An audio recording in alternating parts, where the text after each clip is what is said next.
Welcome back to Online Darts. We are here in Salzburg for the European Championships, and we've got PDC Chief Exec Matt Porter. Matt, it's been a while. How are you? I'm fine, thanks, Phil. Yeah, nice to be out here again, and slightly easier circumstances than when we were here last year as well. It's been nearly 2 and a bit months since the transition to normality.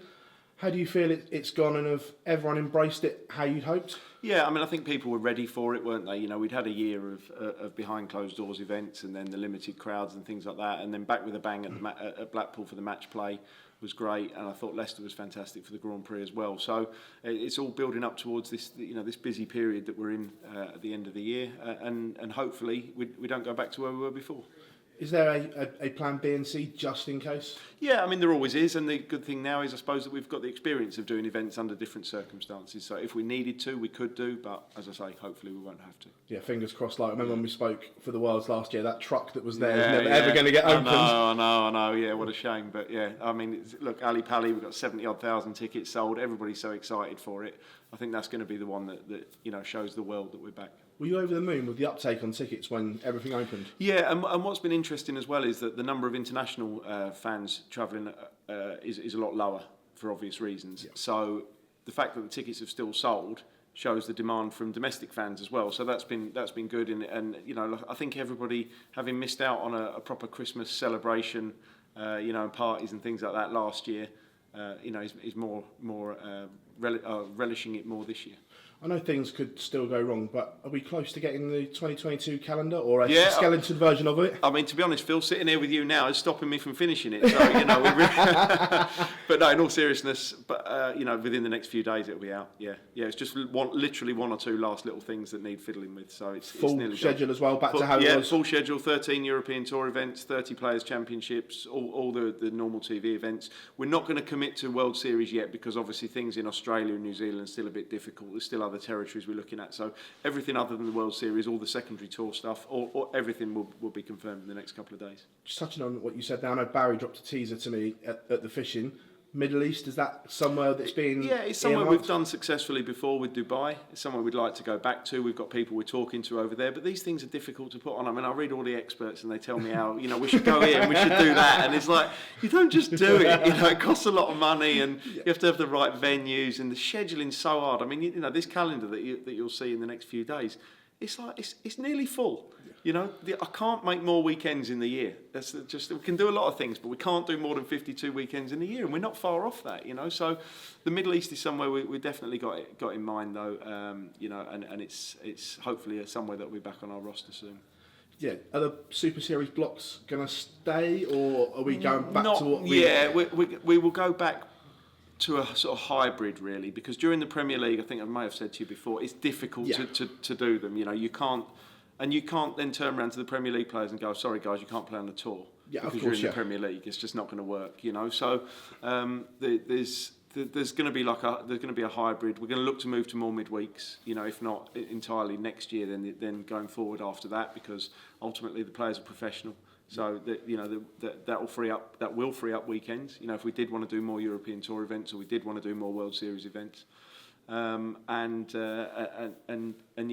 won't be like the 4 or 5 day blocks as such, but there will be some sort of slightly longer. And don't forget as well, when you add in European Tour qualifying days in the day before, that gives you that, even though it's not a Players' Championship event, it gives you an extra day's activity for a lot of the players anyway. Yeah, 2 cities and venues that I've been to recently, lucky enough, that are they being earmarked for something a little bit bigger because they were brilliant, being Copenhagen and Budapest, because the venues were stunning, the atmosphere was stunning. Is that something that maybe you're looking to expand? Yeah, I mean, look, we're always looking to go into new territories, and we have a model for when we do so. And a European Tour event is the right place to start for European capitals like Copenhagen and Budapest, and then you gauge the reaction from the crowd. And obviously, it has to work commercially as well, because it's not, it's expensive to put events on, and you don't want to be doing events in empty arenas. I mean, it's not realistic to expect every night of every session to have 3,000 or 4,000 fans, but nevertheless, you don't want to be doing events to a handful of people. So, we have to gauge where the right places are and when the right time to go there is as well. Don't rush it. Don't go too early. And in the same vein, don't leave it too long. But Budapest has obviously been a real highlight of this year. And Copenhagen, that progression from a European Tour event to a World Series event as well, has shown that the demand in the Nordic countries is huge. On Copenhagen, Fallon Sherrock stole the show and fully justified her selection in being there. She did, and obviously, it's always controversial with Fallon because she's from a different dimension to the players from the top of the rankings, isn't she? And it was great to see her there, and she performed to a fantastic standard. And nobody can tell me Michael wasn't worried in that final. He was worried. He was properly worried. But fair play to him. He showed what a champion he is. But Fallon as well was brilliant. And to be fair, Phil, what was more important to me was not Fallon just doing that. It was what she followed up at the women's series, where she's in a bit of a no-win situation because people expect her to do well, and if she does well, people just shrug their shoulders and go, well, she's supposed to do well, she's this, that and the other. But a couple of times she's maybe not done what she would have wanted to do in those more tour-like environments, Q School and whatever, but she's gone to the women's series. Her and Lisa, I looked at it, it's almost like a bit like two boxers going head to head. Massively, the pair of them are like, four of the six finals was the pair of them? And they are like the women's darts, the characters for the aspirational figures for other women dart players to follow. And those two going head to head was tremendous. And, it's very likely, I would imagine, maybe someone will prove me wrong, but it's very likely Lisa will get the second spot, if she does well at the upcoming women's series. And then the pair of them would be at Alexandra Palace, and they're fantastic ambassadors for the women's game. But, it was really good for Fallon to deliver on that stage, as well as delivering on the big stage where, she's done it before, but for her to do that, as I say, at the women's series was fantastic. Are we going to see the continuation of the ladies series and the development of their game absolutely, in 2022? Yeah. I mean, look, it's important for us. I think our philosophy on it is that it's easy to say. People say put more women in the World Championship. Well, that's fine, but that benefits one woman. Having more activity benefits lots and lots of women players, and we want to have more activity, more regularly, more competitive tournaments. Getting people more used to our environment. I mean, we get so much positive feedback from the players about the environment that we create and the way that the events are staged for the women's series, and that's what we want to get that mentality to become more of a normal thing for them. Normal environment for them to play, in. So, yeah, we're fully committed to the women's series, and that will form a part of this calendar that will be coming out very shortly. I want to go back on an incident in the rest of the year before I look forward. The Challenge Tour with the individual that almost derailed everything and could have derailed your whole season at that point because it was behind closed doors still and everything was in place. What was your initial reaction to it, and has that all been dealt with internally? It's been dealt with by the DRA, which is, obviously, as you know, external organisation, independent organisation from us. They handle all our disciplinary activity, and that verdict has been reached and will be announced shortly. Look, it's obviously disappointing whenever anybody makes an error of judgment or a bad decision that can have an impact on other players and on the sport, So I have to be a little bit careful about what I say, but clearly it was something we weren't happy with, and the correct disciplinary process has been followed, and a verdict has been reached, which will be, in the public domain imminently. Looking forward, as you say, the calendar's coming back. Things like the UK Open, are we going to have the Rileys or the amateur qualifiers coming back into it? And we hope so. Rileys have had to restructure themselves during the COVID period, but they're still a partner of ours, and they're still very much committed to staging the amateur qualifiers, so that will still form part of the UK Open. Yeah. Was that important to you to keep that? Yeah, I think it's part of the flavour of the event, isn't it? And perhaps it doesn't happen so much anymore because of the way the Challenge Tours come about and things like that. But obviously, part of the tapestry of the UK Open is seeing the guys up there in their representing Rileys in their Riley shirts and going up there and beating the pros, and actually many of them then going on to become pros. Rob Cross, of course, the perfect example, but plenty of others too. We saw you the PDC put a survey about the World Cup. Are we, or could we, be seeing that much craved move to just pairs? Is that on the cards? It's interesting, this much crave thing, because you have to think the whole thing through. I mean, people say that they want just pairs matches, but for me, the beauty of the World Cup is partly to do with the fact it's pairs, but it's also significantly to do with the fact it's short matches. Yeah. That's where you get the drama, because if it was pairs and it was 10-0, it would be the most boring thing you've ever seen, because it would be slow and one team would be struggling and it just wouldn't work. So the idea of having the short matches gives you that drama, because every match is even if it's 4-0, at 3-0, the other guy's still got a chance. You know, it's always going to be within reach. So we're always looking at formats, and there are things we want to do with the World Cup, which I think people will find very, very exciting. But you know, perhaps not just a preoccupation with going all to pairs. No. No, that's right. It was just interesting the way that the survey went out. And yeah, I mean, the survey wasn't to do with do you want pairs or singles. You know, it was more wide-reaching than that. But it's always interesting to read people's feedback, and we listen to it.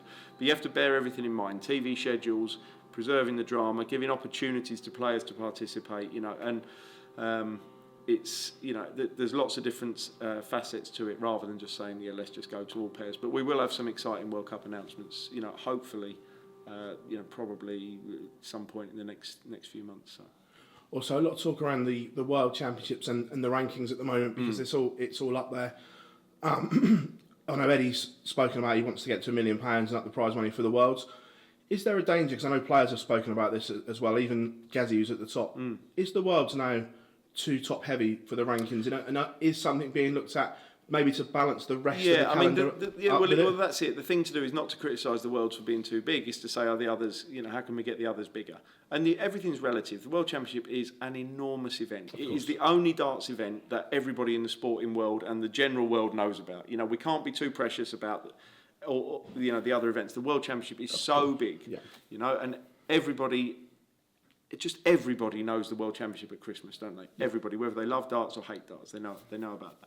And so it attracts a certain value, and it attracts a certain number of spectators and a certain amount of sponsorship and a certain amount of broadcasters and all of those things that go with it. So the prize money is relative to that, And if you ask any player if they'd sacrifice winning every other tournament or just the World Championship, we all know what they'd say. Of course. So that is relative. But I think as much as we want to increase the World Championship prize money, we want to increase the others as well to a level where you're still saying, okay, you've won the World Championship. You're probably going to be world number one because of the money that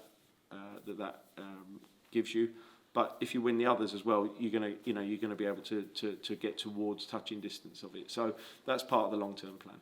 On the Worlds, has it been looked at for next year, maybe to delay the start because of the Football World Cup in Qatar, so things don't clash? I mean, there are a few issues around the World Cup, not just for the World Championship, but the other events at the tail end of November and things like that. But it's very difficult because that doesn't mean you get an extra month. We're not going to do the World Championship in the middle of January. Just delay the start by a few days, but you delay the start, you postpone the finish as well. Yeah. So everything has to fit into the broadcast schedules. And look, we're not saying we're as big as the Football World Cup, but I think it's still a big enough event to survive clashing with the Football World Cup. Yeah, that's great. It was just getting. I told people I was speaking to you, so they were. Of course, Is this going to happen, or is that going to happen? Yeah. European Tour. Mm-hmm. A lot's been made of the ranking situation with the two. Yeah. Just look, there's no right or wrong answer. People were going to miss out. Well, the right answer is to follow the rules, and that's what we've done. We've followed the rules by we've only been able to stage 2 events this year. People may have forgotten what happened, but the whole world closed down for 18 months. If nobody noticed that, just to remind you. So people say, oh, well, you should have done this, had 6 from here and 4 from here and had a qualifier. Well, it's not the rules. The rules are the top 32 from the European Tour ranking list, order of merit. So it's unfortunate for some players, but it's fortunate for some others as well. And I saw a tweet last night from Andy Scott, who's one of the PDPA directors, about this tournament here, the European Championship, having the youngest average age of any PDC televised event. And Andy's so good on stuff like that. If he says it, it's definitely true. So that's great. For me, that's great. And I think it's easy to say, oh well, yeah, but these guys didn't get the opportunity. They all had the opportunity to qualify for Budapest and Gibraltar. And now other players took that opportunity.